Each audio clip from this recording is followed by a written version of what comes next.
Hi, I'm the BossProblemBuster, founder of the Pay Raise Commando, a senior organizational consultant of 24 years, having worked across cultures, industries, and ranks. I'm also a social psychologist with a master's and a bachelor's degrees, both with honors.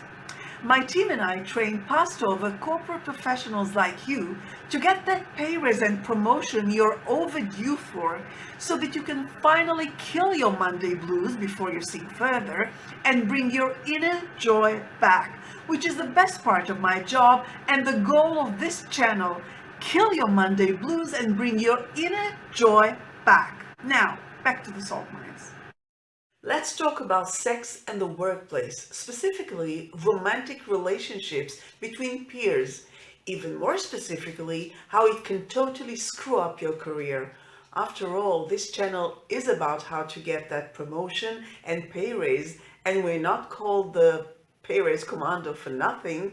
So let's make it even more specific still and break it down through an angle I haven't heard others speak of, which is how to not let Office Romance screw up your chances of landing that promotion and or pay raise you so want and deserve.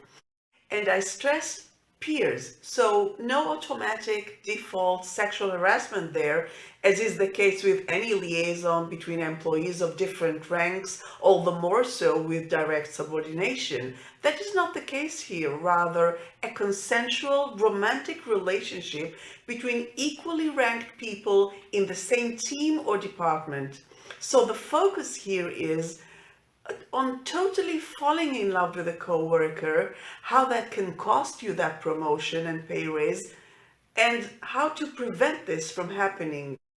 You know, everybody has grown so trepidatious of any interpersonal intimacy between the sexes at work because of the legal and political and social sensibilities and ramifications that such intimacy potentially entails, so much so that we tend to forget it is inevitable. After all, you do spend most of your time at work and you do interact with coworkers more than you do your family and friends. So the fact is, attractions do happen and many people will end up acting on them. But the boss problem that needs busting, get it, is not the falling in love part. That's natural. The problem is the fact that the lovey-dovey couple thinks their affair is their own private business and that it bears no effect whatsoever on everybody, on anyone else in the team or the department, and therefore is none of their business. But nothing could be further from the truth. Each and every one of the team is affected, co-workers and boss alike. Furthermore, the effect is almost always, almost 100% negative. There's a second problem, which is the moment anyone tries to confront you lovey-doveys about the negative impact your liaison has on everybody around you, in order to mitigate it for everybody's sake, so coming from a good place, the moment that happens, you start attacking, saying you're just jealous or mean or both. You can't stand somebody's being finally happy, and because you're miserable, you want everybody to be miserable as well. No, that is nonsense. And even if true for this or that coworker, those are not mutually exclusive. You can be both jealous and right. So the fact that your complaining coworker may be jealous doesn't change the fact that he or she is right. There are indeed serious functional problems with falling in love with a coworker within a team. Okay, let's dive right in. Sex and the workplace. Boss problem number one is you're not focused on the job.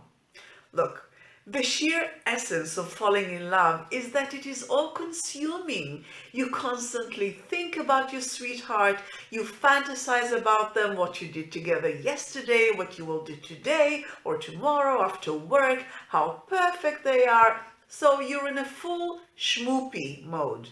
That leaves you with much fewer personal resources to invest in the work itself.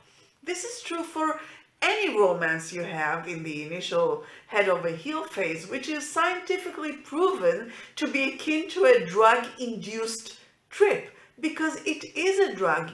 You are a slave to your own raging hormones that create the attraction.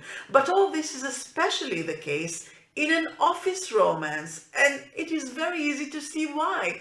Both of you physically intersect with one another numerous times throughout the day, even in the most mundane circumstances, either on the job like meetings, or circumstances of your personal day-to-day, like getting up to go to the bathroom and having to pass by half the department on your way out, including your beau, and going out to lunch. So such circumstances, then let alone deliberate stolen moments such as the coffee machine or the copy machine rendezvous.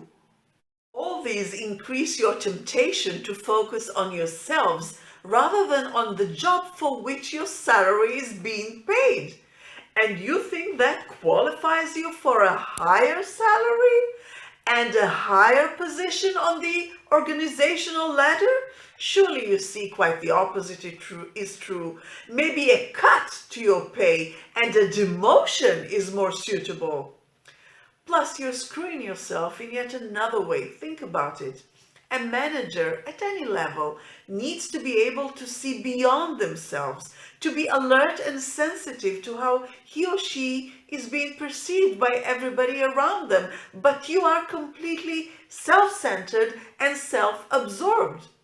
And yeah, of course, you can find many bosses that are like that, but they are bad bosses. And the fact that they exist cannot serve you as an excuse. So it is not merely the essence of your schmoopy mode that is the problem, but mostly the fact that you are completely oblivious to it in terms of how it affects others. That is the problem. If you'd like the full transcript of this video and all the videos on this channel, see the link in the description. It's on our website, BossProblemBuster.com, because it's too long to paste here, so not a trick to get you there. But if you do hop over, you'll find many practical reads and a forum where you can discreetly and anonymously ask us anything in regards to landing that promotion and pay raise, to which we reply very quickly. So if you'd like to get a promotion with a pay raise, or a pay raise independent of a promotion, kill your Monday blues and bring your inner joy back, then subscribe, give this video a thumbs up, and hit the notification bell so that we can meet again.